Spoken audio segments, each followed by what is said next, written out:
जय जिनेन्द्र।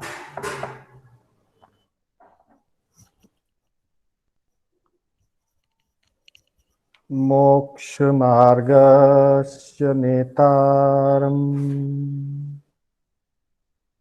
भेतारम् कर्मभूभृताम् ज्ञातारम् विश्वतत्त्वानाम्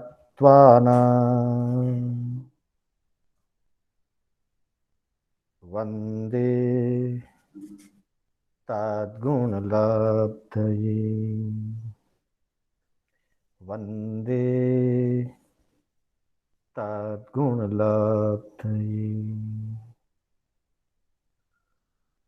अनंत उपकारी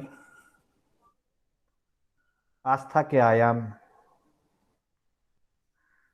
चरम तीर्थंकर श्रमण भगवान प्रभु महावीर को वंदन। प्रभु की परंपरा में विचरण करने वाले परम उपकारी समस्त चारित्र आत्माओं को वंदन। आत्मबंधुओं, सुशील माताओं एवं बहनों, श्री कर्नाटक जैन स्वाध्याय संघ बैंगलोर के तत्वावधान में आयोजित इस विशेष कक्षा में मैं शांतिलाल बोहरा आप सभी का हार्दिक स्वागत एवं अभिनंदन करता हूं। आत्मबंधुओं, हमारी कक्षा ज्ञान सार एवं पुच्छिशुणम पे चल रही है। आज हम पुच्छिशुणम पे अपनी चर्चा करने जा रहे हैं। वीर स्तुति, प्रभु महावीर के गुणों का गुणगान, प्रभु महावीर के गुणों की स्तुति, जो मूल आगम सूत्र स्वयगणांग सूत्र के अंतर्गत प्रथम सूत्र स्कंद के 6ठे अध्ययन में 29 गाथाओं में प्रस्तुत की गई है, जिसके संदर्भ में आर्य जम्बू स्वामी ने प्रथम पट्टधर आर्य सुधर्मा स्वामी जी से अपनी जिज्ञासा व्यक्त की थी कि मैं जानना चाहता हूं कि इस धर्म के आदि संस्थापक इस युग की अपेक्षा से, इस शासन की अपेक्षा से अंतिम शासन 24वें तीर्थंकर का, प्रभु महावीर इसके संस्थापक हैं, इस शासन के नायक हैं। तो प्रभु महावीर का जीवन किस प्रकार का है, प्रभु महावीर का ज्ञान, दर्शन और शील कैसा है, ये मैं जानना चाहता हूं। तो कृपा करके आप प्रभु के जीवन का स्वरूप मुझे समझाइए। आप निरंतर प्रभु के साथ विचरण करते रहे हैं, आपने प्रभु को बहुत नजदीक से देखा है, जाना है और अनुभव किया है। जो सुना अनुभव किया वह मर्म सब समझाइए। ऐसा कह करके उन्होंने अपनी जिज्ञासा प्रस्तुत करी और आर्य सुधर्मा स्वामी जी ने जम्बू स्वामी जी की इस जिज्ञासा का समाधान करते हुए प्रभु के जीवन की छवि, प्रभु के जीवन की गुणों की व्याख्या बड़े अनूठे अंदाज में किया है। इस संसार में जितनी भी उत्तम वस्तुएं हैं, जितने भी सर्वोत्तम भाव हैं और जितने भी सर्वोत्तम पदार्थ हैं, उन सब उत्तम पदार्थों से तुलना करते हुए प्रभु महावीर के गुणों की स्तुति की गई है। गत शनिवार की कक्षा में हमने 20 गाथाओं तक का अध्ययन किया था। आज हम इसी क्रम से 21वीं गाथा की चर्चा करने जाएंगे। 21वीं गाथा में कहा गया है,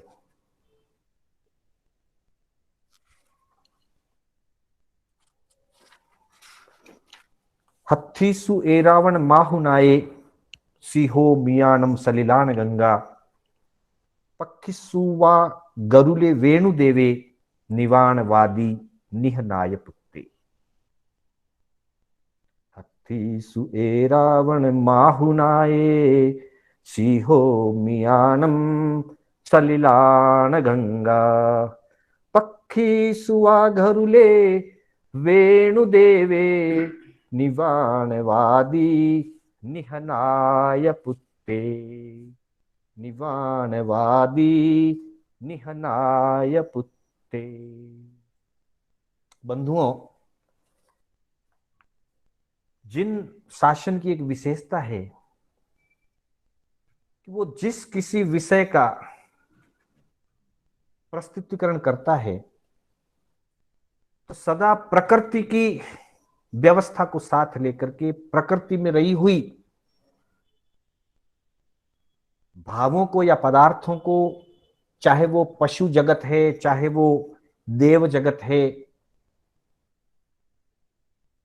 हर चीज को प्रकृति के साथ तुलना करके दिया है। चाहे हम 10वें कालिक पढ़ें, चाहे हम उत्तरार्जुन सूत्र का वाचन करें, अनेक स्थलों पर अलग अलग अपेक्षाओं से प्रकृति के विभिन्न रूपों का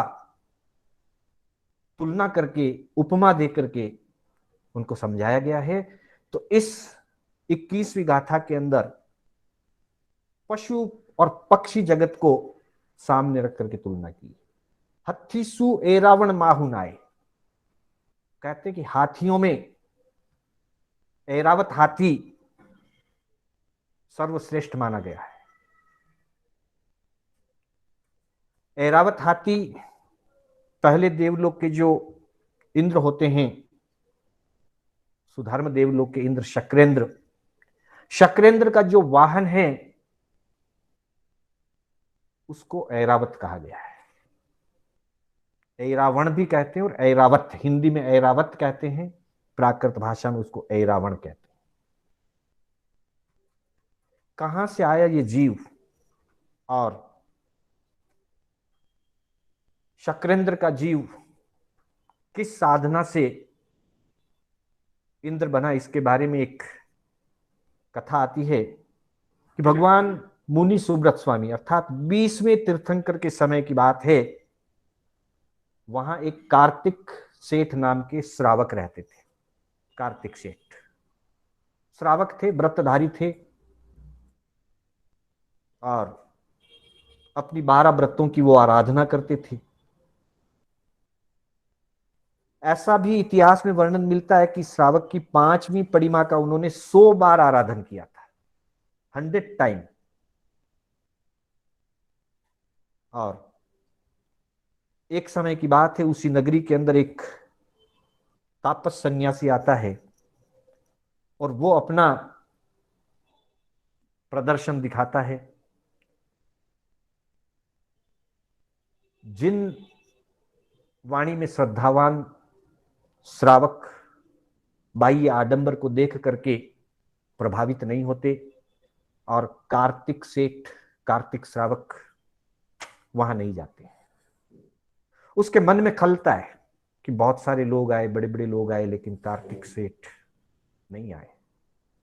उसने राजा को प्रसन्न किया, राजा के यहां उन्होंने अपना पारना रखा। मैं बहुत संक्षिप्त में इस चर्चा को बताऊंगा, कहानी हमने बहुत बार सुनी होगी।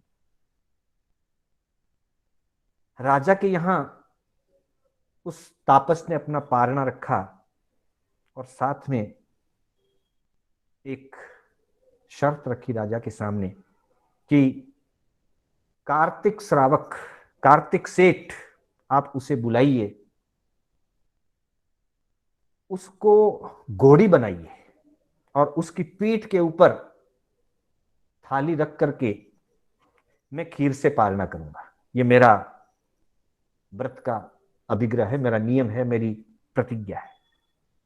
राजा तापस से प्रभावित था, सेठ को बुलाया गया। सेठ ने मन में विचार किया कि मैंने दीक्षा लेने में देरी कर ली। अगर मैं समय से दीक्षित हो गया होता तो आज मेरे साथ इस प्रकार की परिस्थिति नहीं आती। आज मुझे किसी आडंबर करने वाले के सामने इस तरह से झुक करके नहीं खड़ा होना पड़ता। अर्थात श्रावक को इस बात का पश्चाताप हुआ कि मैं रोज मनोरथ करता रहा कि मुझे वो दिन धन्य होगा जब मैं व्रतधारी महाव्रतधारी मुनि बनूंगा, पर मैंने देरी कर दी। खैर, राजा की आज्ञा थी, व्यवस्था थी, उनको उस ताकत के लिए, सम्मान के लिए झुक करके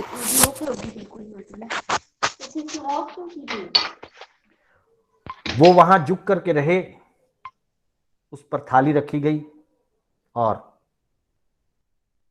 फिर बड़े अहंकार के साथ, बड़े घमंड के साथ कि जो व्यक्ति मेरे यज्ञ में, मेरी धुनी में मेरा मान सम्मान करने नहीं आया, आज इसकी ये हालत है। उसने अपने अहंकार को पुष्ट किया। यही दोनों जीव आगे चलकर, कार्तिक सेठ ने तो दीक्षा स्वीकार कर ली थी, मुनिव्रत ग्रहण कर लिया था, और वहां से फिर आयु पूरा करके शक्रेंद्र के रूप में, पहले देवलोक के इंद्र के रूप में जन्मे। और समय पूरा होने पर इधर इस तापस का भी आयुष्य पूरा हुआ। यह भी पहले देवलोक में छोटी जाति का देव बनता है। शक्रेंद्र बनता है कार्तिक सेठ का जीव, श्रावक का जीव, जो बाद में दीक्षित होकर के साधु बन जाते हैं। वे फिर शक्रेंद्र बनते हैं, और जो तापस का जीव है वो वहां पहले देवलोक में एक छोटी जाति का सामान्य देव बनता है। और इंद्र की आज्ञा से वो हाथी का रूप धारण करता है, ये रावण हाथी। मतलब जिसने एक बद्रिक व्यक्ति को, कोई आपके यहां आए नहीं आए, आपका अहंकार उससे टूटना नहीं चाहिए, आपके अहंकार को चोट नहीं लगनी चाहिए। जिसकी भावना है वो आएगा, जिसकी भावना है नहीं आएगा। किसी को नीचा दिखाने के लिए हमें कुछ नहीं करना चाहिए। उस समय उसकी ताकत थी, राज्य बल उसके पीछे था, इसलिए अपनी ताकत और राज्य बल के आधार पर उन्होंने, उस तापस ने कार्तिक श्रावक को नीचा दिखाया। लेकिन अंत में जीत सदा सत्य की होती है, साधना को विजय मिलती है। कार्तिक श्रावक सच्चे थे, बाद में संयमी भी बन गए थे। वो इंद्र बने, और जो उनको नीचे झुकाने का कार्य किया तापस ने, उस तापस का जीव छोटा देवलोक का देव बना उसी जगह, और वेक्रिय लब्धि से इंद्र उसको हाथी बना करके, ऐरावत हाथी बना करके उस पर सवारी करता है। यहां पर एक बार तापस ने श्रावक को घोड़ी बना करके थाली रख करके खाना खाया था, लेकिन शक्रेंद्र, उसी जीव को, शक्रेंद्र की आयुष्य लंबी होती है, 2 सागरोपम की आयु होती है। 2 सागर मतलब असंख्यात वर्षों तक उसको हाथी बना करके उसके ऊपर सवारी करेगा। ये कहानी या यह प्रसंग हमें हित शिक्षा देता है कि किसी बात का अहंकार नहीं करना, और किसी दूसरे को नीचा दिखाने वाला काम कदापि नहीं करना। तो ऐसे हाथियों में तो ऐरावत श्रेष्ठ है, लेकिन वो ऐरावत बना इस रूप से, पूर्व भव की उसकी जो मलिनता थी, इसकी कहानी हमने जानने की कोशिश की। और फिर कहा कि सिंहो मियाणम सलिलान गंगा। जितने भी जंगली पशु हैं, जंगली जानवर हैं, उन सभी जानवरों में सिंह सर्वश्रेष्ठ होता है। वो मृगराज कहलाता है, वनराज कहलाता है, जंगल का राजा कहलाता है। और सलिलान गंगा, जितनी भी नदियों का या जलाशयों का पानी है, उन सभी नदियों में, जलाशयों में गंगा नदी का जल सबसे श्रेष्ठ है। जल में श्रेष्ठ गंगा का जल, पशु जगत में श्रेष्ठ सिंह, और हाथियों के अंदर विशिष्ट हाथी ऐरावत। और फिर पक्षियों की बात करी, पक्षी सुआ गरुले वेणुदेवे, पक्षियों के अंदर वेणुदेव, गरुड़, गरुड़ जाति का जो पक्षी होता है जिसको वेणुदेव कहते हैं, और भारतीय संस्कृति के अंदर गरुड़ या वेणुदेव को विष्णु का वाहन बताया गया है। तो विष्णु का वाहन रूप जो वेणुदेव गरुड़ होता है वो पक्षियों में सर्वश्रेष्ठ माना गया है। तो जैसे पक्षियों में और पशुओं में और नदियों में गंगा का जल श्रेष्ठ माना गया है, ऐरावत हाथी और सिंह श्रेष्ठ माना गया है, वैसे ही निर्वाणवादी निहनाय पुत्ते, जितने भी निर्वाणवादी हुए हैं, जितने भी मोक्ष स्वरूप बताने वाले हुए हैं, धर्म का कथन करने वाले हुए हैं, धर्म संस्थापक जितने भी हुए हैं, उन धर्म संस्थापकों में प्रभु महावीर के समान दूसरा कोई भी नहीं। निर्वाणवादी निह नाय पुत्ते, ज्ञात पुत्र महावीर जो हैं वो सभी निर्वाणवादियों में श्रेष्ठ कहे गए हैं। हाथियों में इंद्र का गज श्रेष्ठ ऐरावत कहा, केशरी मृग वृंद में गंगा नदी उत्तम महा। पक्षियों में गरुड़ पक्षी वेणुदेव महान है, मोक्ष पथ के नायकों में ज्ञात पुत्र प्रधान है। ज्ञात पुत्र प्रभु महावीर सभी मोक्ष मार्ग के जितने भी नायक हैं उन सभी नायकों में प्रभु महावीर प्रधान या प्रमुख कहे गए हैं। अगली गाथा में, जैसे इस गाथा में प्रकृति के पशु पक्षी नदी आदि की तुलना से बताया गया, अगली गाथा के अंदर योद्धाओं के साथ तुलना करके कहा गया है। 22वीं गाथा 22। जो हे सुनाए जह वीस सेने, पुप्फे सुआ जह अरविंद माहू, खत्तीन सेठे जह दंतवक्के, ईसीन सेठे तह वद्धमाणे। जो हे सुनाए जह वीस सेने, योद्धाओं के अंदर विश्वक्सेन अथवा विश्वसेन, वीस सेने शब्द के ये प्राकृत शब्द है, प्राकृत में ही हमारे आगम रहे हुए, तो ये गाथाएं प्राकृत भाषा की अर्धमागधी प्राकृत की गाथाएं हैं। वीस सेने शब्द का जब संस्कृत रूपांतरण किया जाता है तो इसके दो अर्थ निकलते हैं, दो शब्द इसकी रचना में आते हैं। एक आता है विश्वसेन और दूसरा शब्द आता है विश्वक्सेन। इसलिए अलग अलग आचार्यों ने इसके अलग अलग अर्थ किए हैं। कुछ आचार्यों ने विश्वसेन शब्द को सामने रखा और विश्वसेन शब्द का अर्थ होता है चक्रवर्ती। विश्व यानी 6 खंड के जो अधिपति होते हैं, 6 खंड के जो नायक होते हैं वे चक्रवर्ती कहलाते हैं। इसलिए विश्व सेने शब्द से किसी किसी प्रतियों में और किसी किसी आचार्यों ने उसका अर्थ विश्वसेन अर्थात चक्रवर्ती किया है, और किन्हीं किन्हीं आचार्यों ने विश्व सेने शब्द का विश्वक्सेन शब्द से अर्थ किया है। और विश्वक्सेन जो शब्द है वो कृष्ण का पर्यायवाची शब्द है। विश्वक्सेन सिर्फ आधे क का अंतर है, विश्वसेन और बीच में आधा क लग गया विश्वक्सेन। विश्वक्सेन शब्द जब संस्कृत रूपांतर में लेते हैं तो विश्वक्सेन शब्द जो है वो कृष्ण का वासुदेव, कृष्ण वासुदेव का एक पर्यायवाची नाम। कृष्ण वासुदेव के भी अनेक नाम है, जैसे प्रभु महावीर के अनेक नाम है, कृष्ण के भी अनेक नाम है। कृष्ण, गोपाल,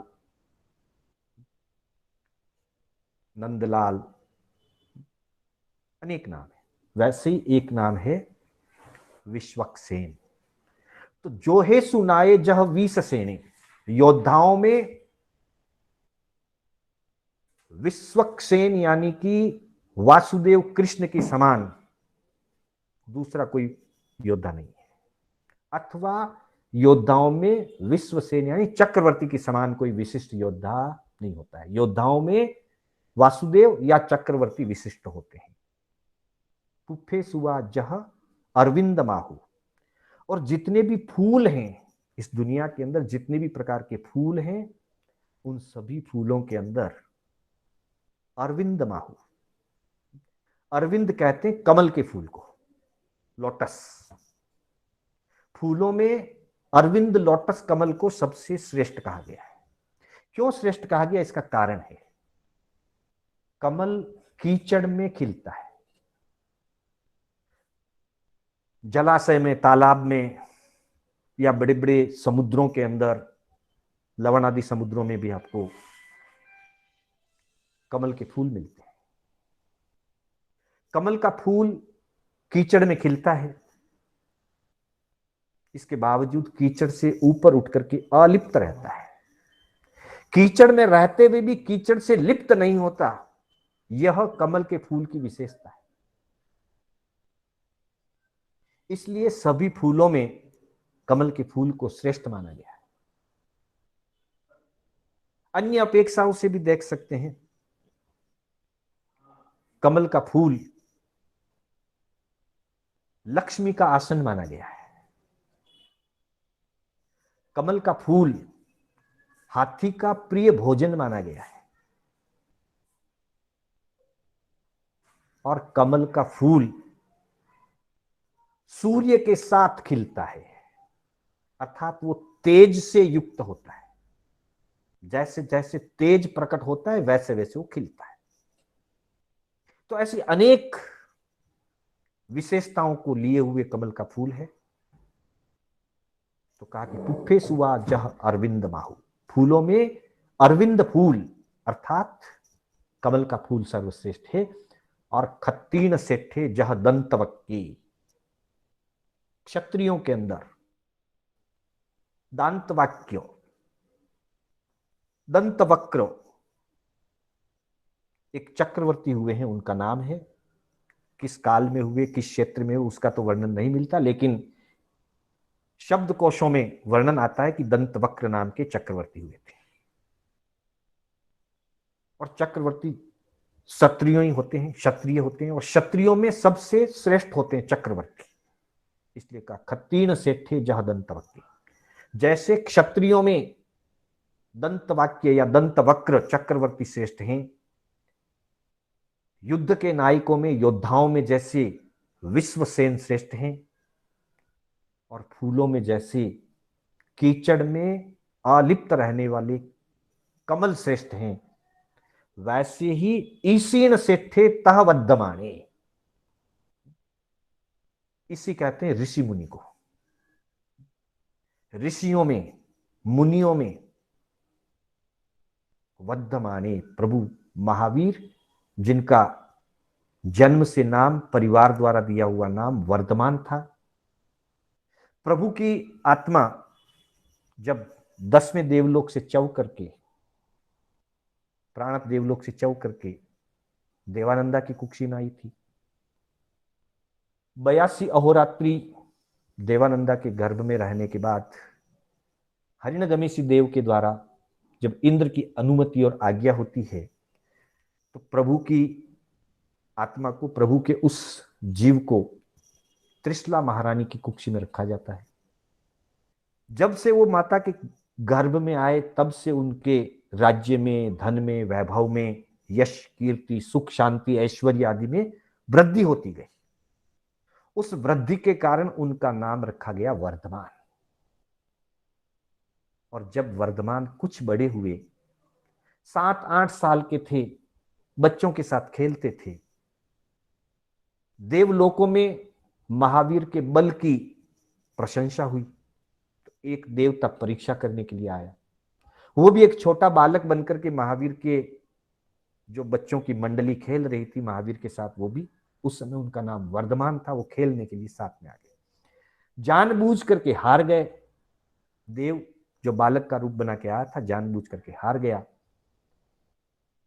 खेल का नियम था, जो हारेगा वो जीतने वाले को अपने कंधे पर बिठा करके एक राउंड, मैदान का पूरा एक चक्कर लगाएगा। देवता यही करना चाहता था, उसने वर्धमान को अपने कंधे पर बिठाया। 6-7 साल के वर्धमान देवता परीक्षा करने के लिए आया था कि कितने वीर पुरुष हैं, देखें पता चलता है, बड़ी महिमा हो रही है इनकी वीरता की। तो जैसे ही वो उनको उठाते हैं और अपने वेक्रिय शरीर को लंबा करना शुरू करते, लंबा चौड़ा ऊंचा शरीर बना लेते हैं ताकि बालक को भय लगे। लेकिन कहते हैं कि महावीर अवधि ज्ञान युक्त थे, उन्होंने जान लिया और अपनी ताकत का एक छोटा सा नमूना प्रस्तुत किया। बहुत ऊंचाई तक जब देवता अपने वेक्रिय शरीर से विकराल रूप बना चुका था, एक हल्की सी मुक्की उस देवता के कंधे पर वर्धमान ने चोट करी और देवता एकदम से जो है नीचे बैठ गया। तब पता चला कि कितने बलवान हैं, तो देवताओं ने उनका नाम रख दिया महावीर, विशेष बल के कारण से। तो कहा कि जैसे योद्धाओं में विश्वसेन, चक्रवर्तियों में दंतवक्र और फूलों में कमल का फूल श्रेष्ठ है, उसी प्रकार इस जगत के सभी ऋषि मुनियों के अंदर प्रभु महावीर श्रेष्ठ थे। शूरवीरों में यशस्वी वासुदेव अपार है, अखिल पुष्पों में कमल अरविंद गंधागार है। क्षत्रियों में चक्रवर्ती सार्वभौम प्रधान है, विश्व के ऋषि वृंद में श्री वर्धमान महान है। फिर अगली 23वीं गाथा में धर्म के अंगों से तुलना करके समझाया। दानान सेठम अभयपयाणम सच्चे सुवा अणवजम वयंती तवे सुवा उत्तमम बम्बचेरम लोगोत्तमे समणे तायपुत्ते। दानान सेठम अभयपयाणम,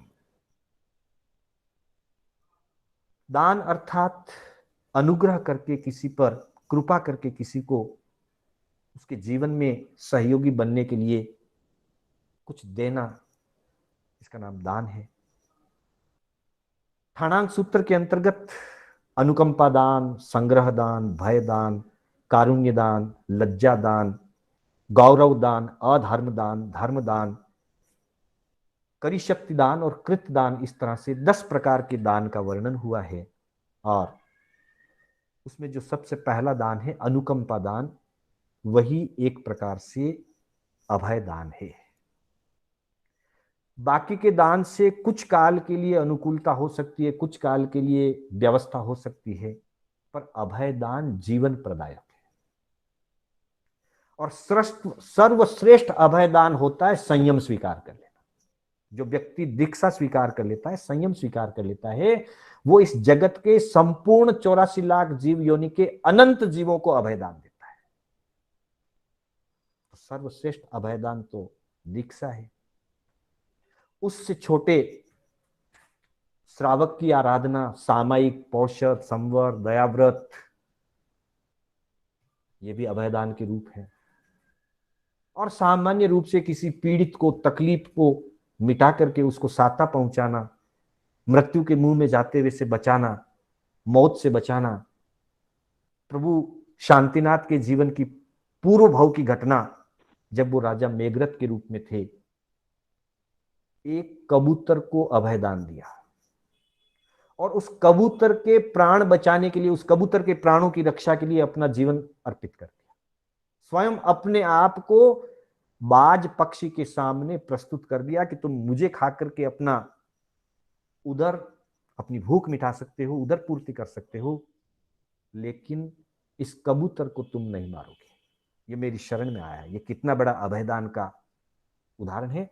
ऐसे अनेकों अनेक उदाहरण हमारे आगमों में भरे पड़े हैं, क्योंकि अभयदान से जीव को अपने जीवन की, जो जीवन खतरे में पड़ चुका था, उस जीवन को बचाने की जब प्रतिज्ञा मिल जाती है, कोई समर्थ पुरुष, कोई सक्षम पुरुष जब इस बात की जिम्मेदारी ले लेता है कि तुम्हें घबराने की जरूरत नहीं है, मैं तुम्हारी रक्षा करूंगा, तुम मेरी शरण में हो, मैं तुम्हारी रक्षा करूंगा, ऐसा जब मेघरथ ने उस कबूतर से कहा, उस कबूतर पे हाथ फिरा, तो कबूतर आश्वस्त हो गया। मतलब अपने प्राणों का जब अभयदान मिल जाता है, तब व्यक्ति के जीवन के दूसरी चीजें काम आती है। अगर प्राण ही नहीं रहे, जीवन ही नहीं रहा, तो बाकी सारी चीजें बेकार है। कहते हैं पुराने जमाने में एक नगर में राजा ने किसी चोर को मृत्युदंड दिया, और चोर को मृत्युदंड के लिए वध स्थल की ओर ले जाया जा रहा था। राजा की 3 रानियां थी। बड़ी रानी के मन में विचार आया कि मैं इसकी कुछ सेवा करूं। उसने अपने कर्मचारियों को आदेश दिया और राजा से अनुमति मांगी, 1 दिन के लिए इसको मेरा मेहमान बनाया जाए। अब 1 दिन उसे अपने घर पे रखा, नहलाया धुलाया, खाना खिलाया, वस्त्र पहनाए और अच्छी तरह से उसका सत्कार स्वागत करके, सम्मान करके 1000 मोहरें देकर के उसको घर भेज दिया। फिर दूसरे दिन तो फांसी की सजा कायम है। अगले दिन फिर वो जा रहा था, दूसरी रानी ने अपना मेहमान बना लिया, सब कुछ वही किया जो पहली रानी ने किया था, पर फाइनली उसने 1000 मोहरें दी थी और इसने 1,00,000 मोहरें दी थी, घर भेज दिया। अगले दिन फांसी तैयार है। तीसरे दिन फिर वहीं से जा रहा था, छोटी, सबसे छोटी वाली जो रानी थी, तीसरी रानी, उसने उसको बुलाया, न भोजन कराया, न नए कपड़े पहनाए, और मात्र इतना ही कहा कि तुम ये बुरा काम क्यों करते हो। अगर तुम बुराई को छोड़ने का संकल्प कर लो और विश्वास दिला दो कि जीवन में कभी ऐसी चोरी जैसी बुराई का कोई कार्य नहीं करोगे, गलत कार्य नहीं करोगे, तो मैं राजा से कहकर तुम्हारे लिए जीवन दान मांगने की कोशिश करूंगी। उसको और क्या चाहिए। उसने कहा कि अगर आज जीवन दान मिल गया तो मैं जिंदगी में कभी बुरा काम नहीं करूंगा, चोरी नहीं करूंगा, डाका लूट कहीं नहीं डालूंगा। रानी ने राजा से वही मांग लिया कि इसको जीवन दान दे दीजिए, ये सुधरना चाहता है, ये जिंदगी में कभी बुरा काम नहीं करेगा, इसने संकल्प लिया है। राजा ने उसको माफी की जो फांसी की सजा थी वो माफ कर दी। रानी ने उसको घर भेज दिया। अगले दिन रानियों के बीच में जंग छिड़ गई। पहली वाली रानी कहती है कि मैंने अच्छा किया, रास्ता मैंने प्रारंभ किया। दूसरी कहती है तुमने 1,00,000 मोहरे 10,000 मोहरे दी, मैंने 1,00,000 मोहरे दी, मैंने बड़ा काम किया। तीसरी ने कुछ नहीं कहा, उसने तो कुछ दिया नहीं था। बात राजा तक गई और राजा ने कहा उस व्यक्ति से पूछ लो, मैं फैसला नहीं कर सकता किसका काम बड़ा है। उस व्यक्ति को बुलाया गया कि 3 रानियों ने 3 दिन तक तुमको एक एक दिन अपने घर का अतिथि बनाया था, तुम्हारी नजर में सबसे अच्छा कार्य किसने किया। वो कहता है सबने अच्छा किया, मेरे लिए तो कोई तकलीफ नहीं है, लेकिन सर्वश्रेष्ठ अगर किसी ने किया तो छोटी वाली रानी ने किया, जिसने मेरी जिंदगी का खतरा टाल दिया, मेरे प्राण बचाए। तो बंधुओं, ये होता है अभयदान। अभयदान सब दानों में श्रेष्ठ है। और वैसे ही सच्चे सुआ अणवज्जम वयंती, सत्य बोलना अच्छी बात है, लेकिन सत्य अगर पापकारी है तो वो श्रेष्ठ नहीं है। सत्य अगर पीड़ाकारी है तो श्रेष्ठ नहीं है। सत्य अगर किसी को चुभता है तो श्रेष्ठ नहीं। पता नहीं हमने आधुनिक युग में एक स्लोगन बना लिया है कि सत्य कड़वा होता है। बंधुओं, सत्य कभी कड़वा नहीं हो सकता। अगर सत्य कड़वा होता तो ऋषि मुनि महापुरुष तीर्थंकर ज्ञानी भगवंत सत्य बोलने की बात क्यों कहते हैं। सत्य कड़वा नहीं होता है, सत्य तो मीठा होता है। हाँ, ये बात अलग है कि अगर हमारा बोलने का लहजा गलत हो, हमारा बोलने का तरीका गलत हो, अगर हम चुभता हुआ बोले तो सत्य भी कड़वा होगा, असत्य भी कड़वा होगा। पर विवेक पूर्वक बोले, विनय पूर्वक बोले और सत्य बोले तो सत्य कभी कड़वा नहीं होता, सत्य तो बहुत सुंदर होता है। इसलिए कहा सच्चे सुआ अणवज्जम वयंती। सत्य में जो निष्पाप सत्य है, सत्य में जो पाप रहित, कटुता रहित जो सत्य है, वो सत्य में श्रेष्ठ सत्य है। अगर सच बोल करके हम किसी को पीड़ा पहुंचाएं तो वो सत्य श्रेष्ठ नहीं। सच बोल करके हम किसी को नीचा दिखाएं, सच बोल करके हम किसी को फंसाएं तो वो सत्य नहीं है। वो सत्य होते हुए भी असत्य की कैटेगरी में जाएगा, पाप की भाषा में जाएगा। इसलिए निर्वज्य सत्य, निष्पाप सत्य, विनय विवेक पूर्वक बोला गया मधुर भाषा का सत्य श्रेष्ठ सत्य होता है। और तव्वे सुआ उत्तमम बम्बचेरम, संसार में जितने भी तप हैं उन सब में ब्रह्मचर्य को श्रेष्ठ तप कहा गया है। क्योंकि ब्रह्मचर्य वो साधना है जो साधना जीव को आत्मा से जोड़ती है। ब्रह्मचर्य मात्र शारीरिक ब्रह्मचर्य ही नहीं है, ब्रह्मचर्य आत्मरमणता का नाम है। ब्रह्मचर्यम, ब्रह्म में चरण करना, ब्रह्म में रमण करना, आत्मा में रमण करना। तो तवे सुआ उत्तमम ब्रह्मचर्य, तपो में उत्तम ब्रह्मचर्य है। वैसे ही लोगुत्तमे समणे नायपुत्ते, इस लोक में श्रमण ज्ञात पुत्र महावीर लोकोत्तम है, संपूर्ण लोक में उत्तम पुरुष है। भोजनादिक दान में उत्तम अभय का दान है, सत्य में निष्पाप करुणा सत्य की ही शान है। ब्रह्मचर्य महान है तप के अखिल व्यवहार में, ज्ञात नंदन है शमन उत्तम सकल संसार में।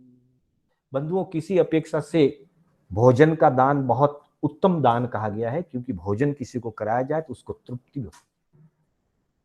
परंतु हमारे ऋषि मुनियों ने, ज्ञानियों ने कहा है कि भोजन के दान से भी विद्या का दान उत्तम होता है। अन्न दान परम दानम, विद्या दान परम तम च, अन्नेन क्षणिका तृप्ति यावत जीवन च विद्या। ये श्लोक के किसी संस्कृत के सूक्तिकार ने ये श्लोक कहा है कि अन्न का दान परम दान है, अन्न दान परम दानम, विद्या दानम परम तम च, पर तो विद्या का जो दान है वो परम तम है। क्योंकि अन्नेन क्षणिका तृप्ति, भोजन कराने से किसी को एक समय की तृप्ति हो सकती है। आज सुबह भोजन करा दिया तो आज सुबह तृप्ति हो जाएगी, पर शाम को तो वापस भूख लगेगी। और अगर किसी को विद्या सिखा दी, किसी को जीवन जीने का मार्ग सिखा दिया, तो उससे जीवन भर के लिए उसकी तृप्ति हो जाती है। पर वो तो फिर भी संसार की विद्या है। अगर किसी को आत्मविद्या सिखा दी, आत्मज्ञान सिखा दिया, तो एक जन्म का नहीं, जन्मों जन्मों का कल्याण हो जाता है। और अभय दान देकर के अगर किसी को सही मार्ग पे लाए, जैसे उस रानी ने उस चोर से चोरी छुड़ा दी, उसको सही अर्थों में अभय दान भी दिया और श्रेष्ठ ज्ञान दान भी दिया, इसलिए वो श्रेष्ठ हो गया। तो 23वीं गाथा के अंदर दान में अभय दान की श्रेष्ठता, सत्य में निष्पाप सत्य की श्रेष्ठता, तप में ब्रह्मचर्य की श्रेष्ठता, और उसी तरह से इस सकल संसार के अंदर लोगुत्तमे समणे नायपुत्ते, इस संपूर्ण लोक में ज्ञात पुत्र श्रवण भगवान महावीर उत्तम पुरुष बताए गए हैं। अगली गाथा हमारे सामने आएगी 24वीं गाथा। 24वीं गाथा में कहा गया है, ठीण सेठा लव सप्तमावा, सभा सुहम्मा व सभाण सेठा, निवाण सेठा जह सव्वधम्मा, न नाय पुत्ता परमत्थि नानी। यहां एक विशेषता बताई गई है, स्थिति लव सप्तम। देवताओं के अंदर सबसे कम आयु होती है 10,000 वर्ष की, और सर्वोत्कृष्ट आयु होती है 33 सागरोपम की। जिनकी आयु 33 सागरोपम होती है उनको दूसरे शब्दों में लव सप्तम कहा जाता है। ये एक उपमा है।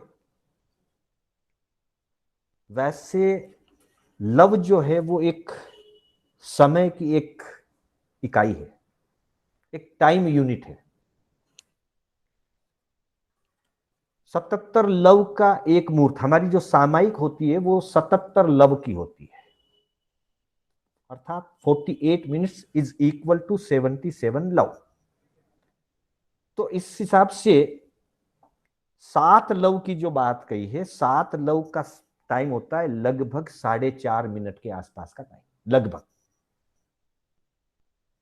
तो जो 33 सागरोपम की स्थिति में अनुत्तर विमान के देव सर्वात सिद्ध में देव बनते हैं, उनको लव सप्तम कहा जाता है। और ऐसा कहा जाता है, भगवती सूत्र में इसका वर्णन आता है कि जो सर्वार्थ सिद्ध में देव रूप से देव बने हैं, उन्होंने अपने पूर्व जन्म में सर्वोत्कृष्ट साधना की थी। सर्वोत्कृष्ट ज्ञान दर्शन चारित्र की साधना, संपूर्ण साधना वाला तो मोक्ष जाता है, संपूर्ण में जरा सी कमी रह जाए पर देव गति जाने वालों की अपेक्षा से सर्वोत्कृष्ट साधना बनी, तो कोई जीव सर्वार्थ सिद्ध विमान में पहुंचता है। और सर्वार्थ सिद्ध विमान से निकल करके जब वापस मनुष्य बनता है तो उस भव से नियमतः मोक्ष जाता है। तो वहां बताया गया है शास्त्र के अंदर कि जो जीव अभी सर्वार्थ सिद्ध में है, जिसको लव सप्तम देव कहा जाता है, वो अपने पिछले भव में जब वो साधु था, पंच महाव्रतधारी निर्ग्रंथ मुनि था, निरतिचार संयम का पालन किया, अप्रमत्त साधना की, वो मोक्ष जा सकता था अगर उसके पास लगभग 4.5 मिनट जितना टाइम और होता। देखिए समय की कितनी वैल्यू है। 4.5 मिनट जितना और टाइम होता तो उससे अनुत्तर विमान में सर्वार्थ सिद्ध में आने की जरूरत नहीं पड़ती, वापिस मनुष्य भव की जरूरत नहीं पड़ती, उसी भाव से वो मोक्ष चला जाता। लेकिन उसका आयुष्य पूरा हो गया था और इतनी सी साधना कम रह गई, 4.5 मिनट की साधना, इसलिए देव गति में आना हुआ, इसलिए उनको लव सप्तम कहा जाता है। तो ये सबसे श्रेष्ठ देव हैं सर्वार्थ सिद्ध के। बाकी के जो 4 अनुत्तर विमान के जो देव हैं, उनके लिए कहा कि उनके लिए 2 दिन का समय कम पड़ गया। जितनी उन्होंने साधना की थी, अगर एक बेले जितनी तपस्या और होती, एक बेला, तो वे उसी भाव से मोक्ष चले जाते। पर एक बेले जितनी साधना उनके कम रही और विजय, वैजयंत, जयंत और अपराजित विमान में वो देव बने। वे कुछ 3 भव, 5 भव, 7 भव, अधिकतम 15 भव करके मोक्ष जाते हैं। और अगर दोबारा विजय, वैजयंत, जयंत, अपराजित में आ गए तो फिर अगले भव मोक्ष जाते हैं। अनुत्तर विमानों में अधिकतम 2 से ज्यादा भव नहीं होते, सर्वार्थ सिद्ध में एक ही भव होता है, बाकी के शेष में 2 भव हो सकते हैं। तो ये लव सप्तम यानी सर्वार्थ सिद्ध के देव, उनकी स्थिति अगर उस भाव में, जिस भाव से उन्होंने सर्वार्थ सिद्ध विमान को प्राप्त किया था, अगर 7 लव जितनी, 4.5 मिनट जितनी अगर उनके पास आयुष्य और होती, उतनी सी साधना और हो जाती, तो उसी भाव से मोक्ष जाते थे, नहीं तो एकाभवतारी बने। और बेले जितनी तपस्या और होती तो अनुत्तर विमान में, जो 4 अनुत्तर विमान में जितने भी देवता आए, उनके पूर्व भाव में जब वो मुनि थे, एक बेले जितनी साधना तपस्या और हो जाती तो वो उसी भाव से मोक्ष जा सकते। इसलिए भगवान ने कहा समयम गोयम मा पमाय, एक समय भी अगर प्रमाद में गया तो वो साधना में कमी रह जाएगी। तो थी सिट्ठा लव सप्तमावा है स्थिति में लव सप्तम देव यानी कि सर्वार्थ सिद्ध के देव श्रेष्ठ होते हैं। सभा सुहम्मा व सभान सेठा, और जितनी भी सभाएं हैं देवलोक में 5 प्रकार की सभाएं होती है। उपपात सभा जहां देव का जन्म होता है, अभिषेक सभा जहां इंद्र आदि का अभिषेक किया जाता है, अलंकार सभा जहां पे देवता अपने गहने आभूषण आदि पहनते हैं, और व्यवसाय सभा जिसमें नीति की और न्याय की और धर्म की पुस्तकें रखी होती है, जिसे पढ़ करके वो निर्णय करते हैं, और सुधर्मा सभा उसको कहते हैं जहां इंद्र, सामानिक, त्रायस्त्रिंस, लोकपाल आदि सारे बैठ करके, आज की भाषा में कहें तो पार्लियामेंट हाउस, उसको सुधर्म सभा कहा जाता है। तो इन 5 सभाओं में सुधर्मा सभा सबसे श्रेष्ठ होती है। सभान सिट्ठा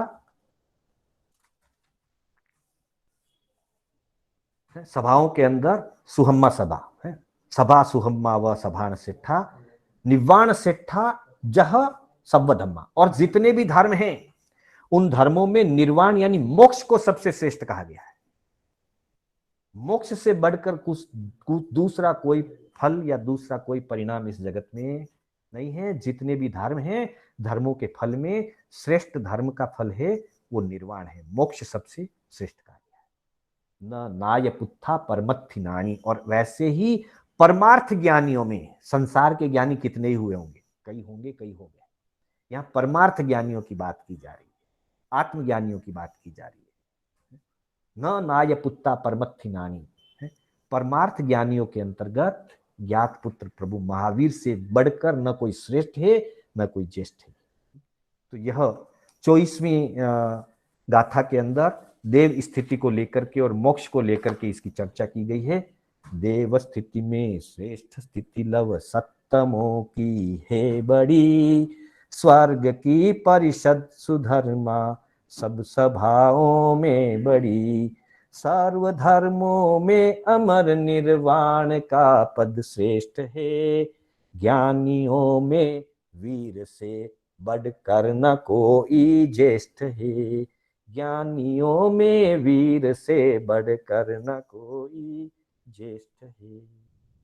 तो बंधुओं, इस तरह से अलग अलग अपेक्षाओं को लेकर के प्रभु के गुणगान किए गए हैं।